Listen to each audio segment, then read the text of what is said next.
여러분, 요즘에 보면 이렇게 점집이 되게 많은 것 같아요. 교회도 많은 것 같은데 점집이 되게 많은 것 같아요. 근데 되게 안 맞지 않나요? 왜냐하면 과학기술이 되게 많이 발전하는데 이거 점은 조금 과학기술하고 안 맞는 부분인 것 같은데, 과학적이지 않잖아요. 과학적이지 않은데 왜 과학기술이 발달할수록 왜 점집은 더 많아지는가라는 생각이 듭니다. 그래서 제가 분당에 점집이 어디가 많은가를 한번 검색을 해봤어요. 사시는 분들은 기도 많이 하시기 바랍니다. 서현. 표정 안 좋으신 분들이 이제 보통 이제 담당 지역이죠. 야탑, 오리역 쪽에 흔히 말하는 분당에 나름 내놓으라 하는 그런 점집들이 있더라고요. 왜 점집이 자꾸 흥할까요? 좀 가라앉을 법도 한데 사라질 법도 한데 왜 자꾸 흥할까요? 미래에 대한 불확실함 아니겠어요? 뭔가 돈을 벌기 위해서 무슨 많은 이유가 있겠지만 결국은 나의 미래가 어떻게 될지 모르는 것에 대한 그러한 두려움과 불확신이 아닌가라는 그런 생각을 해봅니다. 저 스스로에게 점을 한번 쳐봤어요. 어떻게 쳐봤냐면 손금보기 있잖아요. 손금보기를 한번 해봤습니다. 그 인터넷에 보니까 손금 보는 방법이라고 나와서 한번 제가 쳐봤어요. 제가 한번 해봤습니다. 보니까 연애선은 아예 존재하지 않더라고요. 보니까. 그래서 나는 결혼한 사람인데 이게 뭐지? 라는 생각을 해봤습니다. 생명선은 다 끊어져 있더라고요. 보니까. 그래서 다 끊어져 있었어요. 제 손바닥을 보면 이 생명선이 아주 파편화되어 있습니다. 그래서 이게 뭔가라는 생각을 해봤어요. 재물선은 길더라고요. 보니까. 그러면서 저는 이렇게 영적으로 해석했습니다. 와, 하나님 나라의 이 천국의 상급이 많은가 보다. 저는 그렇게 생각을 했습니다. 여기 계신 분들 혹여나 재물선 길다고 너무 이렇게 자랑하지도 마시고 또 거기에 대해서 위축되지도 마십시오. 왜냐하면 여기에 있는 모든 분이 이미 하나님 나라에서 풍성한 상급이 있을 줄 믿습니다. 이 땅에서는 저도 재물선이 길어도 아무 영향이 없는 것 같은데, 그래도 저는 한 가지를 소망해요. 그건 뭐냐면 하늘에 있는 영원한 집에 나의 집도 하나님께서 예비해 두셨다라는 그러한 소망이 있습니다. 여기 있는 모든 분들 하늘에 있는 영원한 집을 이미 기업으로 받으신 분들임을 믿으시기를 바랍니다. 이스라엘 백성들이 점을 보고 싶었을 것 같아요. 출애굽한 다음에. 왜냐하면 사실 막막하지 않겠어요? 일단 나오긴 했는데 어디로 가야 될지, 그때 나침반이 있습니까? 뭐가 있습니까? 볼 수 있는 게 별로 없단 말이에요. 그러니까 사실 그런 생각이 들었을 것 같기도 해요.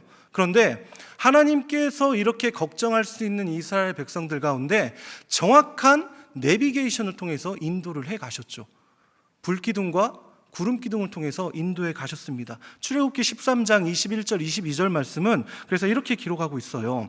여호와께서 그들 앞에서 가시며 낮에는 구름기둥으로 그들의 길을 인도하시고 밤에는 불기둥을 그들에게 비추사 낮이나 밤이나 진행하게 하시니 낮에는 구름기둥 밤에는 불기둥이 백성 앞에서 떠나지 아니하니라. 아멘. 하나님께서 늘 함께하고 계시는 그것을, 내가 너희와 끝까지 함께한다라는 그것을 뭘 통해서 보여주고 계시죠? 바로 불기둥과 구름기둥을 통해서 보여주고 계신 거예요. 그런데 이 불기둥과 구름기둥을 통해서 인도에 가신 그 과정들 가운데 이게 조금 이해가 되지 않는 하나님의 명령들이 나타나기 시작합니다. 나올 때까지는 좋았죠. 근데 이 다음에가 문제인 거예요. 왜 그러냐면 하나님께서 인도하실 때 분명히 가야 될 방향은 동쪽입니다. 동쪽으로 가면 한 10일, 한 15일 정도면 갈 수 있는 길이에요. 그런데 이 동쪽으로 가지 않고 남쪽으로 가요. 이 당황스러운 거죠. 아니, 우리는 분명히 동쪽으로 가야 되는데 왜 우리는 지금 남쪽으로 가고 있는 걸까? 마치 이게 지금 고장난 내비게이션을 보고 있는 것과 같은 그런 느낌이 아니었을까라는 그런 생각을 해봅니다. 근데 거기에서만 끝나는 게 아니에요. 하나님께서 두 번째 이해되지 않는 명령을 하십니다. 출애굽기 14장 2절 말씀이에요. 제가 읽겠습니다. 이스라엘 자손에게 명령하여 돌이켜 바다와 믹돌 사이에 비하이롯 앞 곧 바알스본 맞은편 바닷가에 장막을 치게 하라 라고 지금 하나님께서 말씀하셨어요. 이 바알스본이라는 곳이 어딘가 하면 저희는 구체적인 장소를 잘 알지 못해요. 구체적인 장소는 잘 알지 못하지만 적어도 이 바알스본이라는 곳은 바알의 북방이라는 의미입니다. 그러니까 이 말은 뭐냐면 지금 뭔가 이 바알의 종교적인 어떤 중요한 요충지인 거예요. 그리고 여기는 지금 앞이 바닷가로 둘러싸여 있는, 막혀 있는 곳이에요. 그러니까 하나님께서는 이상한 명령을 하시는 거죠. 첫 번째는 동쪽이 아닌 남쪽으로 가라. 두 번째는 사방이 막혀 있는 우상의, 어떻게 보면 이렇게 우상의 요충지인 그곳에 장막을 쳐라 라고 지금 하나님께서 말씀을 하고 있는 거예요. 근데 이게 비단 이스라엘 사람들만의 얘기인가요? 아니요, 우리의 모습이기도 합니다. 하나님, 저는 이쪽으로 가야 될 것 같은데요? 근데 왜 저를 남쪽으로 인도하십니까? 하나님, 여기가 안전할 것 같은데요? 근데 왜 이곳으로 인도해 가십니까? 이게 사실은 이스라엘 백성들만의 문제가 아니라 사실 오늘을 살아가는 우리의 실제적인 모습이라는 거죠. 내가 생각하면 분명히 이쪽이 맞을 것 같은데 왜 하나님은 내가 생각하는 것과 반대로, 그리고 이 안전한 것을 버리게 하십니까? 라고 지금 우리 가운데 그렇게 명령하실 때가 있다라는 거예요. 그런데 이거보다 더 큰 문제가 있습니다. 그것은 무엇이냐면 이 방황하는 것과 같은 이스라엘의 이 상황을 애굽 왕 바로가 듣게 돼요. 예전에 10가지 재앙을 겪을 때는 하나님과 이스라엘 백성들이 좀 친한 거라고 생각했어요. 그러니까 나갈 때까지만 해도 하나님이 이스라엘 백성들과 친하구나라고 생각을 했는데 방황한다는 그 얘기를 듣고 나서 바로가 생각합니다. 하나님과 멀어졌구나. 지금 이 하나님과 떠났구나라는 그런 생각을 하게 되는 거예요. 그래서 이 바로는 마병 600개, 이 선발된 마병이라고 얘기합니다. 그러니까 선발된 병거 600개를 모으고 그리고 수많은 병력들을 모아서 이제는 이 사람들을 노예로 하겠다라는 정도가 아니라 다 말살시켜 버리겠다라고 지금 각오를 하고 지금 달려들고 있는 거죠. 여러분, 바알스본 앞에 이 장막을 치고 있는 사람들 아무것도 몰랐을 거예요. 아무런 상황들이 어떻게 진행되는지 몰랐을 겁니다. 그래서 서로 얘기를 했겠죠. 야, 우리가 좀 하나님이 왜 이곳으로 이동하는 우리를 인도하신지는 모르지만 그래도 우리 좀만 가면 가나안 땅 갈 수 있을 것 같아. 진짜 너무 고생 많았어. 너무 수고했어. 우리 좀만 참자. 그러면 약속의 땅에 갈 수 있어 라고 서로를 격려했을 거예요. 그런데 가만히 있으니까 뭔가 소리가 들리기 시작하는 거죠. 어떤 소리가 들리기 시작합니다. 마병의 소리가 들리기 시작해요. 군인들의 소리가 들리기 시작합니다. 그래서 이것을 오늘 10절, 14장, 출애굽기 14장 10절은 이렇게 얘기합니다. 바로가 가까이 올 때에 이스라엘 자손이 눈을 들어본즉 애굽 사람들이 자기들 뒤에 이른지라 이스라엘 자손이 심히 두려워하여 여호와께 부르짖고. 여러분, 심히 두려워했대요. 이스라엘 백성들이 심히 두려워했다는 건 이건 지금 진행형인데 이 진행형 중에서도 이 두려움이 갈수록 커져간다라는 의미를 담고 있어요. 어떤 이는 이걸 보고 아니 하나님이 불기둥 구름기둥 같이 하시는데 왜 두려워하는 거야? 라고 얘기할 수 있어요. 그런데 한번 여러분 생각해 보십시오. 누군가가 당장 지금 내 목을 자르러 오는데 김 집사님 곧 있으면 내 목이 잘리게 생겼어요. 너무 행복한 것 같아. 할 수 있는 분 있으세요? 마음이 평온한 분이 있으시겠어요? 곧 있으면 내가 반쪽이 날 것 같아요. 반쪽은 이쪽 반쪽은 저쪽 갈 것 같아요. 나는 그래도 괜찮아요. 얘기할 수 있는 분이 계세요? 저는 못할 것 같아요. 저는 못할 것 같습니다. 누군가는 그렇게 얘기할지 모르지만 저는 두려워할 것 같아요. 저는 다른 사람들보다 더 바들바들 떨고 두려워할 것 같아요. 이 두려움이라는 것은 우리의 어떠한 예상을 벗어나거나 또는 우리의 목이 메이네요. 목이 우리의 어떤 능력을 벗어났을 때 나오는 감정이에요. 여러분, 저는 두려움이 없을까요? 아니요, 두려움 당연히 있죠. 여기서 두려움 없는 사람 누가 있습니까? 저희 아이가 둘째가 태어날 때 태어나자마자 중환자실 갔어요. 심장 쪽에 좀 아픔이 있어가지고 그때 제가 웃으면서 그 아이를 인큐베이터에 있는 아이를 구급차에 실어서 병원으로 갈 때 제가 평온했을까요? 역시 하나님은 이 인큐베이터 가운데도 함께 하셔. 이렇게 제가 마음이 평온했을까요? 아니요. 걱정 많았어요. 두려움이 많았습니다. 왜냐하면 이 아이 어떻게 되는 거 아니야? 이 아이 이러다가 잘 회복되고 나올 수는 있을까? 지금 이 상황을 알고 있는 아내는 얼마나 힘들까? 많은 상황 생각들이 막 머릿속에서 돌면서 이게 평온함이 있는 게 아니라 두려움이 자꾸 임하는 거예요. 여러분, 두려움 없다고 혹시 누군가가 얘기한다면 그분은 둘 중에 하나예요. 사람이 아니든지 아니면 지금 바로 천국에 가야 될 사람입니다. 그게 아닌 이상은 우리는 다 두려움을 갖고 있는 존재예요. 난 두렵지 않을 거야. 나는 어떤 상황에도 두려워하지 않을 거야 라고 한다고 한다면 그분에게 말씀하십시오. 우리 좀 솔직해집시다. 우리 좀 솔직해집시다. 여러분, 우리는 두려워할 수밖에 없는 존재예요. 이스라엘 백성들만 그랬나요? 아니요. 우리도 그 자리에 있었다면 우리는 더 했을 겁니다. 그런데 그러면서 제가 생각하는 거예요. 두려움이라는 거 근데 하나님이 그럼 왜 만드신 거지? 이 두려움이라는 감정도 하나님이 창조하신 거 아니에요? 이 감정도 하나님이 창조하신 걸 텐데 하나님이 왜 두려움이라는 이 감정을 만드셨을까? 두려움이라는 게 불신앙 아니야? 그러면 이게 과연 맞아? 라는 질문이 드는 거죠. 여러분, 이 두려움에 대해서 한번 이스라엘 백성들이 어떻게 반응했는지를 한번 보겠습니다. 여기에 출애굽기 14장 11절 12절은 이렇게 얘기해요. 이거는 조금 화난 어투로 읽어야 돼요. 이거는 그냥 우리가 하나님이 세상을 창조하셔 이렇게 읽으면 안 돼요. 우리가 좀 이번에 좀 피곤하실 수 있으니까 우리가 화난 분노의 감정을 가지고 한번 저희가 이 말씀을 같이 읽어보겠습니다. 출애굽기 14장 11절 12절 말씀, 분노의 감정을 가지고 읽어보겠습니다. 시작.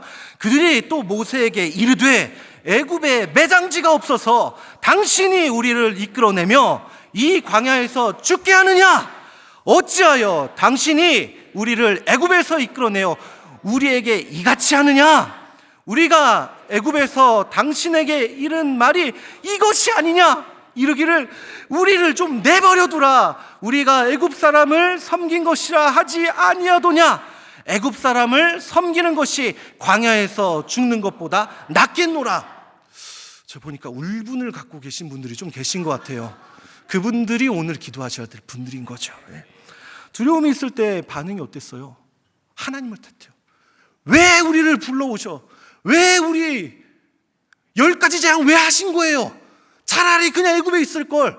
애굽에서 차라리 있는 게 나았을 텐데 라고 지금 하나님께 이거 대들고 있는 거 아니에요? 예전에는 모세가 갈 때 우리 좀 살려주십시오 라고 그렇게 하나님께 호소할 때 하나님이 그 소리를 들었다라고 그리고 모세를 보냈는데 상황이 완전히 바뀌어버린 거예요. 그래서 왜 당신은 그렇습니까? 왜 당신은 우리에게 이렇습니까? 그래서 이 두려움이라는 것은 자칫 잘못하면 다른 일을 특히 하나님을 탓하고 하나님을 미워하는 죄가 됩니다. 아담이 그랬어요. 아담이 그랬잖아요. 선악과 먹었을 때 아담아 선악과 왜 먹었니? 하나님이 만드신 여자가 나에게 줬습니다. 하와야 선악과 왜 먹었니? 하나님이 창조하신 뱀 때문에 내가 먹었습니다. 이게 지금 누구 탓하고 있는 결국은 하나님 탓이에요. 하나님 잘못 아닙니까? 그 얘기하고 있는 거 아니에요? 이게 지금 미움의 감정이 이제 자꾸 누구에게 가는 거예요? 맨 처음엔 사람이었다가 결국 하나님께로 가게 되는 거죠. 여러분, 자녀를 키우셨던 분들, 자녀의 성적이 떨어질 때 누구 탓입니까? 어떤 이는 이렇게 얘기하죠. 친구 때문에, 어떤 이는 학원 때문에, 어떤 분은 교회 때문에. 맞을 수도 있지만 틀릴 수도 있어요. 직장에서 어려울 때 직장 상사 때문에, 불합리한 인사정책 때문에, 그것 때문에 내가 어려운 겁니다.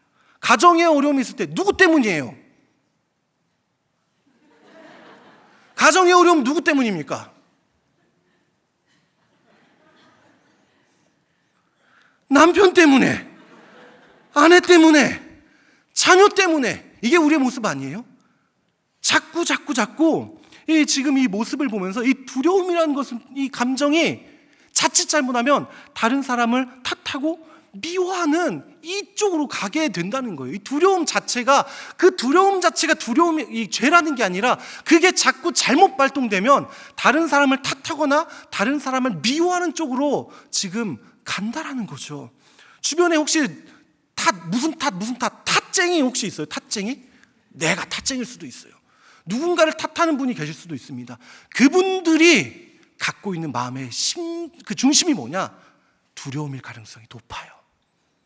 누군가를 탓하면서 이 안에 있는 두려움을 어떻게 해서든 감추려고 하는 모습일 수도 있습니다. 그래서 이 두려움은 하나님을 미워하고 하나님을 멀리하게 하는 쪽으로 사용될 수도 있어요. 그런데 두려움이라는 것 자체가 단 이거를 죄로 볼 수는 없습니다. 왜냐하면 이 두려움은 하나님을 미워하는 쪽도 있지만 하나님을 의지하게 하는 그러한 도구가 되기도 합니다. 이스라엘 이 백성들의 모습을 보세요. 손에 뭐가 들려 있습니까? 지팡이 들려 있어요. 무기 대신에 지팡이 들려 있습니다. 타야 할 말 대신에 끌고 가야 할 양이 있어요. 군인들이 있는 게 아니라 노예 출신의 사람들이에요. 아무것도 없는 거예요. 그렇다고 탁월한 군사 지도자가 있었습니까? 아니요, 아무것도 없었어요. 군사 지도자 자체가 없었어요. 절망할 수밖에 없는 상황이죠. 이 절망할 수밖에 없는 상황, 나는 진짜 아무것도 할 수 없구나, 내 현재 상황을 볼 때 절망밖에 남은 것이 없구나라고 하는 그 이스라엘 백성들 가운데 하나님께서 말씀하십니다. 출애굽기 14장 13절 14절 말씀이에요. 이렇게 얘기합니다. 모세가 백성에게 이르되 너희는 두려워하지 말고 가만히 서서 여호와께서 오늘 너희를 위하여 행하시는 구원을 보라. 너희가 오늘 본 애굽 사람을 영원히 다시 보지 아니하리라. 여호와께서 너희를 위하여 싸우시리니 너희는 가만히 있을지니라. 여러분, 하나님은 가만히 있으래요. 이 가만히 있으라는 게 얼음땡 할 때 이 얼음 뭐 이런 거예요? 이런 게 아니에요. 하나님께서 가만히 있으라 하는 그 말을 우리가 정확하게 보면 이런 의미입니다. 귀머거리가 되라, 벙어리가 되라, 그런 의미예요. 세상에 수많은 유혹들이 들려옵니다. 이 이스라엘의 상황들 가운데 수많은 이야기가 들려오지 않겠어요? 왜 하나님 이렇게, 너 이제 안 돼, 하나님 안 돼, 하나님 아무것도 할 수 없어, 하나님은 무능해, 하나님은 이제 우리 가운데 소망이 되지 않아 라는 수많은 세상의 이야기가 들려올 때 귀를 닫으라는 게 가만히 있으라라는 의미예요. 입을 막으라고 얘기합니다. 하나님 왜 그렇습니까? 나의 이 상황을 왜 이렇게 어렵게 끌고 가십니까? 말하지 말라는 거예요. 입을 지키라는 거예요. 그래서 여러분, 그런 의미에서 여기 계신 분들, 하나님이 행하실 때 가만히 서 계시는 한 분 한 분 되시기를 주님의 이름으로 축복합니다. 가만히 있을 때에 하나님이 행하시는 걸 보게 되는 거예요. 가만히 있을 때 그 두려움이, 하나님이 하시네? 하나님이 일하시네? 하나님이 역사하시네? 과거에도 역사하셨고 지금도 역사하셨고 앞으로도 역사하시겠구나를 바라보게 되는 거예요. 그래서 결국 이 두려움이라는 것은 우리가 할 수 없는 것에서 우리가 할 수 있는 것을 찾는 게 아니에요. 두려움이라는 것은 우리가 할 수 없는 것에서 할 수 있는 것을 찾는 게 아니라 우리를 위해서 일하시는 하나님을 찾는 도구가 될 줄 믿습니다. 여기 계신 분들 두려움 없지 않아요. 앞으로도 두려움은 계속 생길 겁니다. 그 두려움이 하나님을 탓하고 하나님을 미워하는 것이 아니라 오히려 그 두려움의 상황으로 말미암아 하나님의 일하심을 볼 수 있는 도구로 변하기를 주님의 이름으로 축복합니다.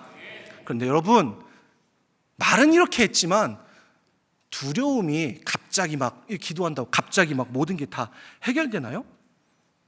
이 두려움이 해결되면, 이 두려움의 상황이 해결되면 또 다른 두려움의 상황들이 우리 가운데 옵니다. 그걸 다 경험하신 분들 아니에요? 요게 하나 해결됐다고 이제 나에겐 더 이상 두려움의 상황은 없어 라는 그걸 경험하시는 분들 있으세요? 아니요, 없을걸요? 앞으로도 마찬가지일 겁니다.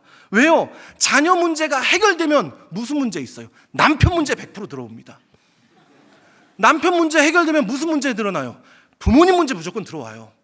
부모님 문제 해결되면 직장의 문제 무조건 들어옵니다. 이 문제 다 끝나면 다 이룬 것 같은데 그 다음에는 건강의 문제 들어와요. 이게 계속 반복되는 게 우리의 삶 아니냐라는 거죠.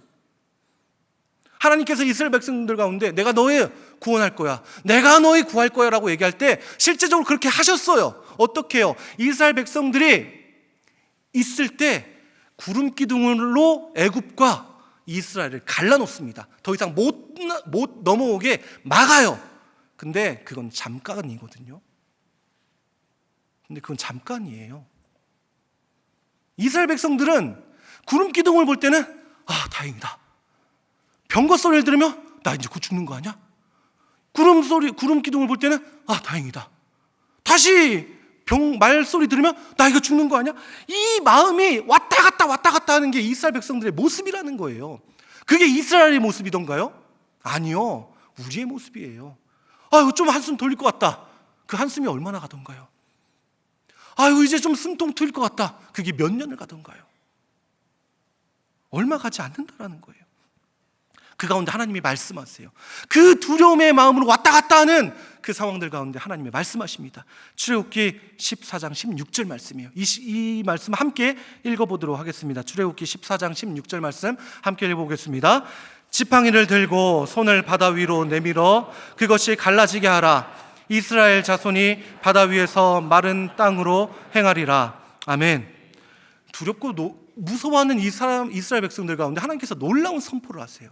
하나님께서 엄청난 선포를 하십니다. 그건 뭐냐면 걱정 마, 내가 마른 땅으로 너를 인도해 갈 거야 라는 걸 얘기하고 있어요. 저는 개인적으로 1998년에 나온 이집트 왕자라는 영화를, 애니메이션을 좋아해요. 아마 보신 분들도 많이 있으실 텐데 정확하게는 모르겠지만 적어도 한 20번 이상은 본 것 같아요. 그 영화를 보면서 한 출애굽기 15장까지 내용을 이렇게 잘 정리한 게 이집트 왕자인데, 그걸 보면서 단연 최고의 장면이라고 한다면 저는 홍해가 갈라지는 사건인 것 같아요. 그 장면이 제일 멋있고 그리고 그게 딱 마음에 막 웅장함이 있었습니다. 그런데 여기에서 이제 이 지팡이를 들고 이렇게 갈라진다고 할 때 이런 모습도 있어요. 이렇게 딱 지팡이를 들고 있다가 땅에 딱 찍으면 갑자기 바다가 쫙 갈라지는 거예요. 그리고 거기로 이스라엘 백성들이 걸어갑니다. 근데 그렇게 걸어갈 때 이 물벽에 그림자가 하나 딱 비쳐요. 무슨 그림자가 비치냐면 이 고래인지 뭔지 모르겠지만 하여튼 큰 물고기 그림자가 물벽에서 한 번씩 싹 비쳐요. 그래서 이곳이 굉장히 깊은 곳이구나라는 것을 되게 잘 표현했습니다. 저도 이 이집트 왕자를 보면서 굉장히 사실적으로 되게 잘 표현했다, 되게 좋다라고 얘기를 하면서도 좀 아쉬운 부분도 있었어요. 왜냐하면 이게 이제 너무 이렇게 극적인 부분들도 솔직히 좀 있는 거예요. 보니까 이게 좀 극적인 장면을 묘사하기 위해서 좀 이렇게 한 부분도 있구나라는, 좀 거기에 대한 조금 아쉬움도 있긴 해요. 근데 이제 전체적으로 볼 때는 참 저는 이 애니메이션을 좋아합니다. 이거 설교를 하기 전에, 제가 이 설교하기 전에 어제 이집트 왕자 영상을 다시 한번 봤어요. 마음이 되게 뭉클했었습니다. 근데 여러분, 오늘 본문 21절 한번 좀 같이 볼게요. 오늘 본문 21절 성경은 뭐라고 얘기하는지 한번 보도록 하겠습니다. 21절 오늘 본문 말씀이니까요, 같이 한번 읽어보겠습니다. 시작. 모세가 바다 위로 손을 내밀어 여호와께서 큰 동풍이 밤새도록 바닷물을 물러가게 하시니 물이 갈라져 바다가 마른 땅이 된지라. 아멘. 오늘 본문을 보면 모세가 땅을 딱 찍었을 때 갑자기 바다가 갈라지진 않아요. 바다가 갑자기 갈라지는 것이 아니라 오히려 그 가운데서 서서히 갈라지게 되는 거예요. 밤새 동풍이 불어서 바다가 갈라지게 되는 거예요. 그래서 이스라엘 백성들은 이 밤의 시간을 기다려야 됐습니다. 이 밤의 시간을 좀 조마조마하면서 기다려야 되는 거예요. 언제 구름이 사라질지 모르는 그 시기 가운데 두려움에 떨면서 있어야 될 이스라엘 백성들이었다는 거예요. 그래서 누군가는 그렇게 얘기했을 거예요. 아니 왜 도대체 하나님 얘기해놓고 왜 안 갈라지는 거야? 하나님 얘기해놓고 왜 하나님께서 일 안 하시는 거야? 하나님 말씀하셨으면 바로 즉각적으로 역사가 돼야지 왜 이렇게 하나님은 길게 그리고 천천히 보이지 않게 일하고 있는 거야? 라고 이스라엘 백성 중에 누군가는 얘기했을 수도 있어요. 우린 이미 결과를 알고 있잖아요. 어떻게 될 걸 알고 있기 때문에 편하게 볼 수 있지만, 그때 당시에 여러분 이스라엘 백성들이라고 생각해 보세요. 그 밤은 두려움의 밤이에요. 언제 내가 죽을지 모르는 두려움의 밤입니다. 그 두려움의 밤이 지나고 이제는 아침이 다가와요. 이 새벽이 다가옵니다. 이 새벽이 다가올 때에 그때 이스라엘 백성들은 깨달아요. 뭘요? 왜 하나님께서 나에게 하루의 밤을 허락하셨는지, 왜 우리 가운데 하루의 밤을 허락하셨는지 그때 깨닫습니다. 새벽이 되고 날이 밝으니까 땅이 보이는 거예요. 근데 그 땅이 어떤 땅이냐? 성경은 마른 땅이라고 얘기를 합니다. 여러분, 하나님께서 만약에 물만 가르시고 그대로 이스라엘 백성들을 가게 하셨다면, 하나님께서 이스라엘 백성들 난 갈랐으니까 알아서 니네가 해 라고 만약에 얘기하셨다면, 이스라엘 백성들이 살아야 될 그 홍해 길은 묫자리가 됐을 거예요. 이스라엘 백성들이 건너가야 될 그 길은 이스라엘 백성들의 묫자리가 됐을 것입니다. 어떠한 발버둥도 치지 못한 채 갯벌에 발이 빠져서 속수무책으로 당할 수밖에 없는, 그게 이스라엘의 모습이 될 수 있더라는 거죠. 그런데 하나님께서는 하루의 밤을 허락하셔요. 조용히, 아무리 누가 뭐라고 하든지 하나님은 하루의 밤을 허락하십니다. 누가 원망을 하든 누가 불평을 하든 하나님은 아무 말씀 안 하세요. 그리고 동풍을 불어서 바다를 가르시고 그 땅을 마르게 하셨습니다. 여러분, 이게 우리의 모습 아니냐라는 거죠. 여기 있는 우리의 모습이 아닌가 싶어요. 우리 가운데 한 분 한 분 한번 잘 생각해 보세요. 우리가 두려움 가운데 있을 때가 있습니다. 그것들이 하나님을 바라보고 하나님을 의지한다고 할 때 어떨 때는 그게 더 큰 어려움과 더 큰 두려움으로 찾아올 때도 있어요. 솔직히 말씀드려서. 우리가 하나님을 의지한다고 할 때, 그래 하나님을 의지하니까 이 문제 100% 해결될 거야 라고 우리는 생각하고 있지만, 어떨 때는 이거보다 더 큰 두려움과 상황들이 우리를 무섭게 하고 두렵게 할 때도 있습니다. 여러분, 기도하셨을 때 기도에 바로 응답하시는 분 있으신가요? 기도하자마자 바로 응답되는 분 있으세요? 기도하자마자, 기도하고 교회 문 밖을 나가면 그 응답이 바로 눈에 보여서 역시 나는 영빨이 세, 이렇게 그런 분 있으세요? 죄송하게도 저는 영빨이 없어요. 그런 점에서 어떤 분들은 10년, 30년, 40년을 가족을 위해서 기도하세요. 지금도 여전히 그렇게 기도하시는 분들이 계세요. 그런데 아무런 변화가 없는 것처럼 보이는 그 상황을 보며 지치고 낙심이 일어나기도 해요.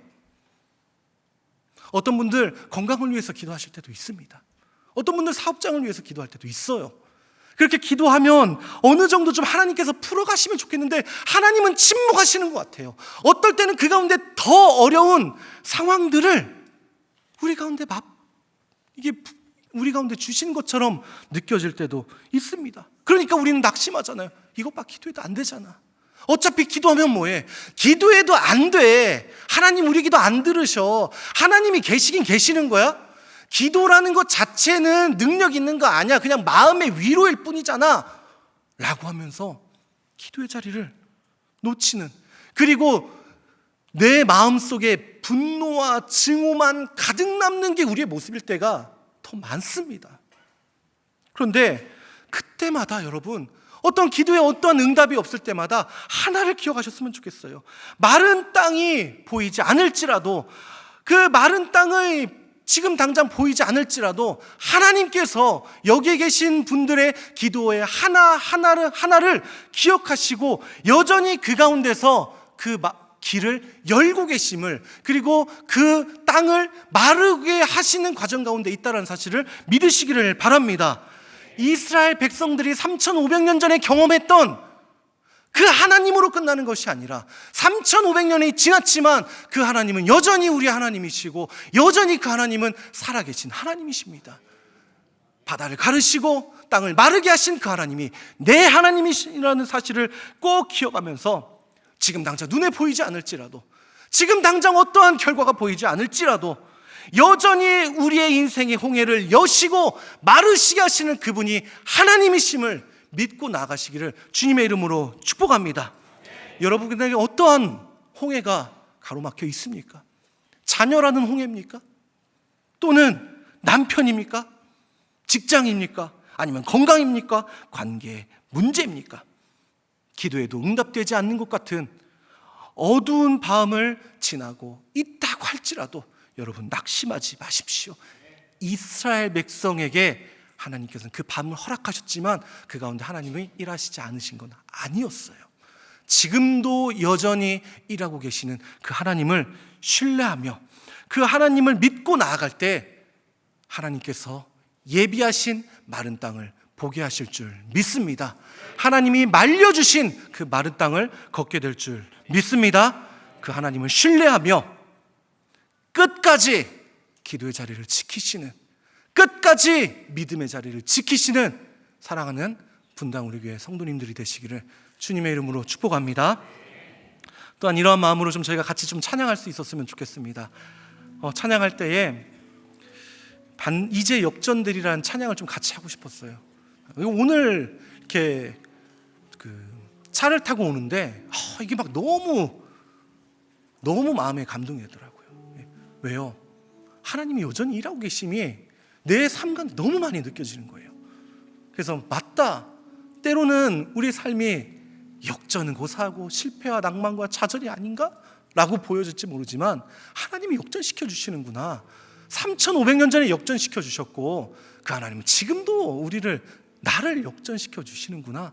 그런 마음이 들어서 참 마음에 감동이 있었습니다. 기도에 힘들고 기도하다 낙심하신 분들 있다면 오늘 이 찬양 우리가 함께하면서 다시금 기도의 은혜를 회복할 수 있기를 주님의 이름으로 축복합니다.